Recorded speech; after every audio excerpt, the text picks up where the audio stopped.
নবী করিম সাল্লাল্লাহু আলাইহি ওয়াসাল্লাম বলেছেন, আরবাউন মান কুন্না ফীহি কানা মুনাফিকান খালিসান।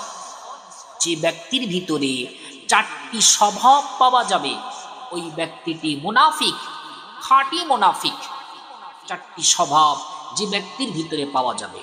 প্রথম নাম্বার, কারুর কাছে কিছু আমানত রাখা হলে, কোনো ব্যক্তির কাছে আপনি কিছু আমানত রেখেছেন, ওই ব্যক্তি আপনার আমানতের খেয়ানাত করে দিয়েছে, ওই ব্যক্তিটি মুনাফিকের অন্তর্ভুক্ত। দ্বিতীয় নাম্বার, সে কথায় কথায় মিথ্যা কথা বলে। কারোর সঙ্গে কোনো বিষয় কথা বলতে গেলে কথায় কথায় মিথ্যা কথা বলে ফেলে, ওই ব্যক্তিটি মুনাফিকের অন্তর্ভুক্ত। তৃতীয় নম্বরে, সে কিছু ওয়াদা করলে ওয়াদা খেলাফ করে দেয়। চতুর্থ নম্বরে, কারোর সঙ্গে ঝগড়া করলে সে কথায় কথায় গালিগালাজ করে, গালমন্দ করে, অশ্লীল বাক্য ভাষা ব্যবহার করে।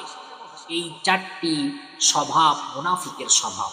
আল্লাহ পাক রব্বুল আলামিন এই মুনাফিকি স্বভাব থেকে আমাদের সকলকে হেফাজত করেন। সকলে পড়ি আল্লাহুম্মা আমিন।